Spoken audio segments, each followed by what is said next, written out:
The story begins in the vast, peaceful middle of the Caribbean Sea, where a small family is enjoying a relaxing vacation on their private yacht. Tom, a responsible and caring father, has brought his wife Julia and their two children, Cassie and Ben, for a short break from their busy lives. The ocean is calm, the sky is clear, and everything feels safe and perfect. Laughter fills the air as the family enjoys fishing, music, and sunshine. For a moment, it feels like nothing in the world could disturb their happiness. Julia decides to swim in the open sea. She jumps into the water, enjoying its cool touch. At first, everything feels normal. She floats peacefully, closing her eyes and relaxing her body. But suddenly, she feels something strange brush against her leg. It feels cold, heavy, and unnatural. She looks around but sees nothing. Thinking it is only her imagination, she tries to ignore it. A few seconds later, the same strange feeling returns, stronger this time. Fear slowly rises in her heart. Julia begins swimming back toward the yacht. Her breathing becomes fast, and her heartbeat grows louder in her ears. Suddenly, something grabs her leg from below and starts pulling her down. She screams for help, but her voice is lost in the waves. Cassie is wearing headphones and cannot hear anything. Tom and Ben are busy fishing and laughing, unaware of the danger.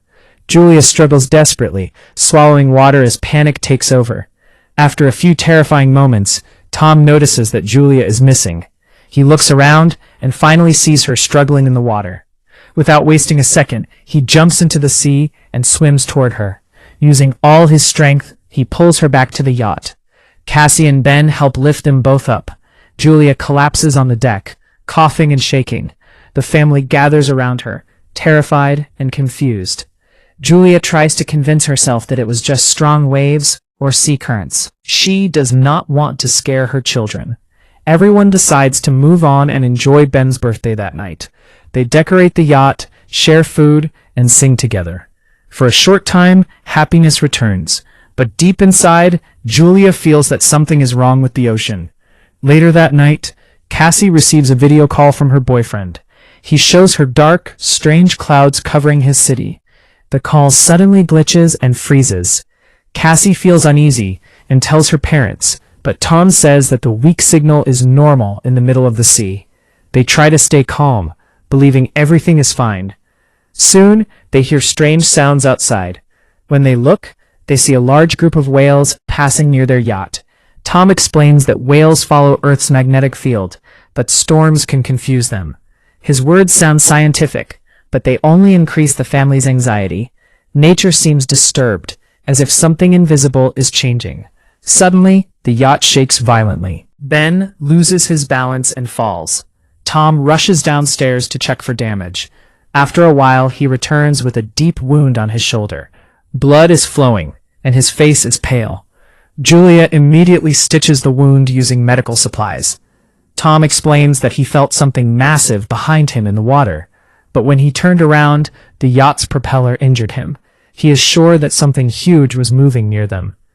The family now realizes that their yacht has suffered serious damage. Tom tries to contact emergency services through the radio, but there is no response. Cassie tries her phone, but there is no network.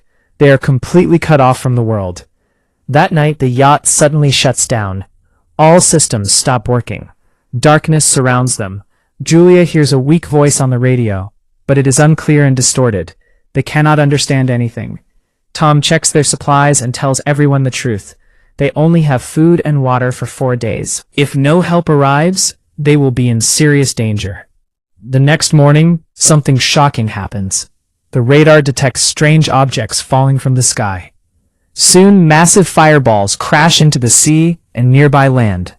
At first, Tom thinks they are fishing boats, but then he realizes they are satellites falling from space. The sky itself seems to be collapsing. Smoke starts coming from their engine. The yacht is now nearly useless. Strong winds begin blowing, and the compass spins wildly. Nothing makes sense anymore. It feels as if the laws of nature are breaking. A powerful storm hits them. Waves smash against the yacht. Windows break. Water enters the cabin. Julia's nose starts bleeding. Cassie feels sick and vomits. Ben becomes dizzy. The family holds on to each other, praying to survive. Tom lights a flare, hoping someone might see them in the darkness. After a terrifying night, morning finally arrives. But what they see is beyond imagination. The ocean is gone.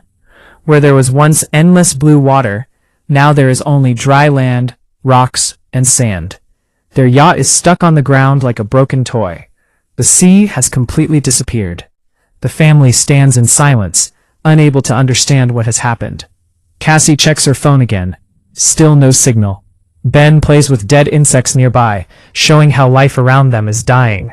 Tom checks the compass and discovers something horrifying. Earth's magnetic poles have reversed, something that hasn't happened in millions of years. Their world has changed forever.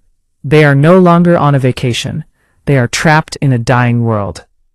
After realizing that the sea has completely disappeared, Tom, Julia, Cassie, and Ben try to understand their situation. They are standing on dry land in the middle of what used to be the ocean. Their yacht is broken, damaged, and useless. Communication systems are dead. There is no signal, no internet, no radio. The world has gone silent. Tom refuses to give up. He keeps trying the radio again and again. Finally, a weak voice answers. A man introduces himself as Now, the captain of a submarine that is also stuck on land. He explains that Earth's magnetic poles have reversed, causing the ocean to move away and the land to rise. Because of this disaster, satellites have fallen, communication systems have failed, and most of humanity is probably gone. Now tells them that the poles will reverse again in about a week, and the sea might return. But when it comes back, massive floods will destroy everything. He advises them to climb to higher ground as soon as possible. He shares his coordinates and tells them that his submarine might be their only chance to survive. Tom calculates that reaching the submarine will take 2 to 3 days on foot. With no other option, the family prepares to leave their yacht. They pack food, water, maps, and basic supplies. Before leaving, Ben ties his birthday balloons to a rock, hoping that someone might see them and come for help. This small action shows his innocence in a cruel world. The next morning, they meet a strange injured man carrying a harpoon and a dog. At first, Tom feels sympathy and gives him water, but suddenly, the man attacks Tom brutally. He smashes the bottle on his head and stabs him in the stomach with the harpoon. Julia screams in horror as Tom collapses. Tom fights bravely but is badly injured. He tells Julia to protect the children. Then, in extreme pain, he dies in front of his family. Cassie and Ben cry uncontrollably. Julia is heartbroken, but she knows she cannot stop now. She must become strong for her children. The violent man chases Julia and injures her shoulder. She runs back to the yacht and hides the kids. Holding a knife and flare gun, she prepares to fight. The man enters the yacht, searching for food. He almost finds them, but Julia escapes through a small opening. When his dog notices her, she kills it in self-defense. The man becomes furious and attacks her again. He beats her badly and tries to kill her. Cassie gathers courage and fires the flare gun at him, burning his body. Julia fights back with all her strength. Together, mother and daughter manage to escape. Before leaving, they sit beside Tom's body and say goodbye. With tears in their eyes, they promise to survive for him. They start walking across the dry seabed. The environment is terrifying. Dead sharks lie on the sand. Plastic waste covers the land. Poisonous garbage is everywhere. It shows how humans destroyed the planet even before nature collapsed. Water becomes scarce. The family starts suffering from dehydration. Julia and Cassie argue when they realize most of their water is gone. Cassie loses hope and says they will die anyway. Julia scolds her but later comforts her, reminding her that they must keep moving. They find a crashed airplane and spend the night inside. Julia tells her children how she fell in love with Tom when he was her patient. This emotional moment strengthens their bond and gives them new courage. That night, the violent man attacks again. But this time, Julia overpowers him and kills him to protect her children. It is a painful moment. She never wanted to become a killer, but the world has forced her to. The next morning, insects cover the man's body, showing that dangerous creatures are nearby. The family continues their journey, exhausted, hungry, and injured. Their hope is fading, but they still walk, because stopping means death. As the sun grows hotter, Ben becomes weaker. Julia injects him with medicine and builds a small shelter from old chairs. That night, strange sounds wake her up. When she looks outside, she sees thousands of giant crabs moving toward them like an army. Terrified, Julia grabs her children and runs. In the distance, they see a large cargo ship. 3 crew members are alive inside. Julia begs them for help.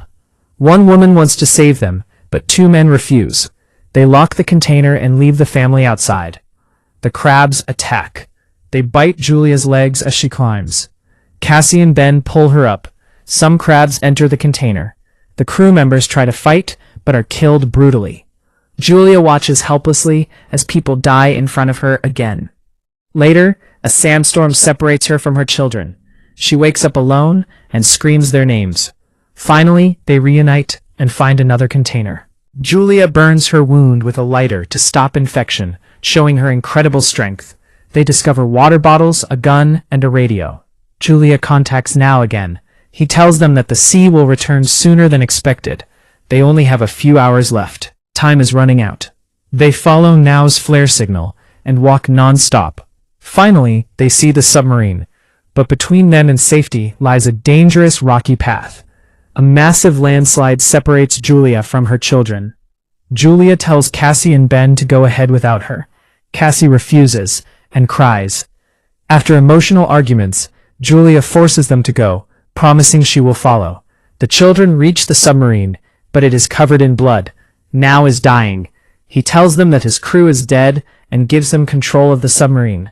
Cassie runs back for her mother. Meanwhile, the giant crabs return in huge numbers. Julia fights them with a gun. Even with her injured leg, she climbs the rocks when she sees Cassie reaching for her hand. Together, they escape. Ben helps by firing at the crabs. Julia keeps shooting until her bullets run out. She throws the gun and jumps inside the submarine with her children. They lock the hatch. Outside, the sea begins to return. Massive waves crash over the land. The submarine is thrown violently. Inside, Julia holds her children's hands tightly. Cassie vomits. Ben cries. Julia closes her eyes, remembering everything they have suffered. Then, silence. They lose consciousness. When they wake up, they are alive. The submarine has been damaged but has reached a flooded city. Water is everywhere, but life has returned. The world is broken, yet breathing again. Julia, Cassie, and Ben step outside and look at the new ocean. They survived. They lost their father. They lost their old world, but they gained something more powerful: hope. The film ends with the family standing together, ready to start a new life in a changed world.